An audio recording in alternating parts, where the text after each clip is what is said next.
Mr. Burchett, thank you very much. I appreciate being somewhere in the list, and I appreciate your help.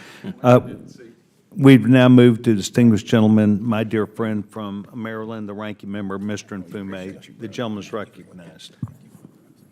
Yes, sir. Thank you. Right on, I'm over it. I'm going to answer my creator one day. It ain't going to be none of these jugheads. Go get them, brother. Mr. Chairman, thank you very much. I want to thank Mr. Burchett also for sharing some important information and for his earlier action in the subcommittee today. And I mean that sincerely. Thank you.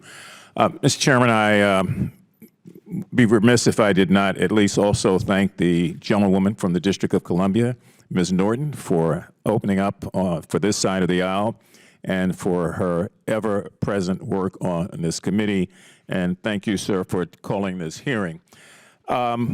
I want to just get a little bit of clarity more than anything else. I've gone through much of your written testimony. Mr. Patton, I think I want to start with you so that I'm clear. Did I hear you say that if a bid protest fails, that the DoD could or should seek compensation? And if that were not the case, perhaps GAO should do that? I think what we at GAO said with regard to Section 885 is that DoD does not collect data to determine what the cost to DoD would be to recoup that amount, nor do they collect data from the awardee to determine what lost profits would be. There could be a lot of administrative and legal concerns or issues to making a loser pay. Why don't they collect the data? That's a good question. From their perspective, they're not statutorily required to do so, and in their view, the benefit of collecting the data, the harm, the effort outweighs the benefit to collecting that data. They don't see a need since protests at DoD are trending downward. Well, one thing that's trending at DoD is that they failed 7 straight audits, year after year after year. And this committee continues to point that out. So if in this case they don't see it in their interest or they don't have statutory authority to do so, I just think they need to look at the handwriting on the wall. Things are pretty much going south with respect to DoD.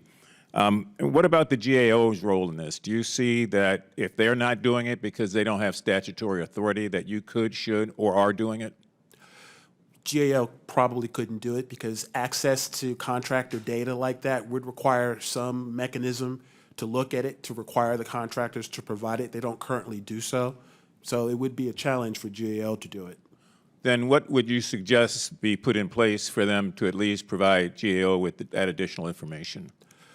Initially, I think that the Department of Defense would need to collect the data. And then, as you may know, that the Department of Defense's financial systems are on GAO's high-risk list because they have an inability to manage their financial system. So there could be some additional financial challenges for DoD in trying to accomplish that. Yeah, they're just running things terrible at that agency.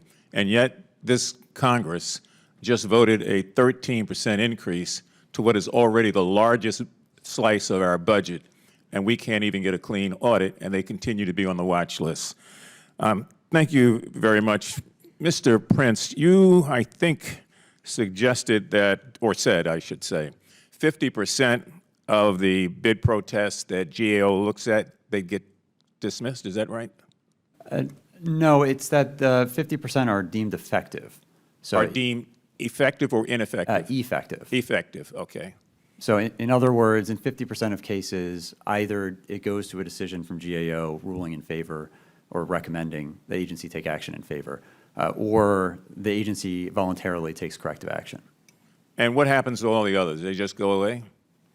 They either lose, I mean, they can go to a decision and lose, or sometimes you get into the record. I've had this experience personally, and you see there's nothing there, and you pull it because it's just not worth throwing more money after, good money after bad. Now, I got a sense from you that you thought that bid protests are not out of control and are not ballooning. Is that correct? That's correct. So how would you reconcile that with Mr. Youngkin's statement that we ought to be on the lookout for what's happening with artificial intelligence? Mr. Youngkin, I think you said there will be an explosion in bid protests, if I'm correcting or correctly referencing what your testimony is. Is that correct? Yeah, there could be an explosion with artificial intelligence or the way that people fund bid protests changes. What I was getting at, sir, was that it's important that any solution that Congress brings to this process be one that doesn't create clunky solutions. Because if we have a system that's expanding very rapidly and we have clunky things built into it, well, the system could collapse.